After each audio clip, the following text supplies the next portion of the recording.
નમસ્કાર ખેડૂત મિત્રો, ખેડૂત પાર્યસ ચેનલમાં આપનું સ્વાગત છે। આજે તારીખ 28 સપ્ટેમ્બર 2023 સવારના મહત્વના હવામાન સમાચાર। ચેનલમાં નવા આવો તો સબસ્ક્રાઇબ કરી લેજો। અમદાવાદ સહિત રાજ્યના કેટલાક વિસ્તારોમાં વરસાદના હળવા ઝાપટા પડી રહ્યા છે। હજુ 2-4 દિવસ આ માહોલ રહે તેવી શક્યતા છે। જો કે ગુજરાત માટે સારા સમાચાર એ છે કે હવે રાજ્યમાંથી વરસાદનું જોર ઘટતું જશે।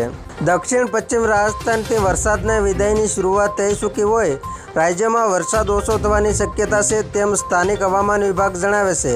હવામાન વિભાગના જણાવ્યા મુજબ છેલ્લા 24 કલાકમાં રાજ્યમાં માત્ર 3.96 મિલી વરસાદ પડ્યો હતો। રાજ્યના 24 જિલ્લાના 73 તાલુકામાં વરસાદ નોંધાયો હતો, જે પૈકી સુરત શહેરમાં સૌથી વધુ 2.5 ઇંચ જેટલો વરસાદ પડ્યો હતો। જૂનાગઢના વિસાવદર, વલસાડના કપરાડામાં લગભગ 2 ઇંચ, નવસારીના ખેરગામ, ભરૂચના ઝઘડિયા, બનાસકાંઠાના અમીરગઢ, અમરેલી તાલુકા અને સાબરકાંઠાના પોશીના તથા તાપીના નિઝરમાં 1.5 ઇંચ જેટલો વરસાદ નોંધાયો હતો। સુરતના 84માં, નવસારીના વાસંદા, નવસારી છોટાઉદેપુર તાલુકાના તેમજ અરવલ્લીના ભિલોડા, તાપીના દોલવણમાં 1 ઇંચ જેટલો વરસાદ પડ્યો હતો। મહેસાણાના જોટાણા, નર્મદાના તિલકવાડા, સુરતના માંડવીમાં 0.5 ઇંચ વધુ વરસાદ પડ્યો હતો। આણંદના સોજિત્રા, અમરેલીના લાઠી, ગાંધીનગરના કલોલ, અરવલ્લીના મેઘરજ અને મોડાસા, સુરતના મહુવા, ડાંગના સુબીર, છોટાઉદેપુરના કવાંટ, આણંદના તારાપુર, વલસાડના ધરમપુર અને ઉમરગામમાં 1/2 ઇંચ જેટલો વરસાદ પડ્યો હતો। આજે હળવાથી મધ્યમ પ્રકારનો વરસાદ પડી શકે છે, જેમાં આજે દક્ષિણ ગુજરાતના તમામ જિલ્લા, દમણ, દાદરાનગર હવેલી તેમજ અમદાવાદ, આણંદ, મહીસાગર, અરવલ્લી, ખેડા, જૂનાગઢ, અમરેલી, ભાવનગર, ગીર સોમનાથ અને દીવમાં હળવાથી મધ્યમ પ્રકારનો વરસાદ પડી શકે છે। કેટલીક જગ્યાએ ગાજવી સાથે વરસાદ પડશે।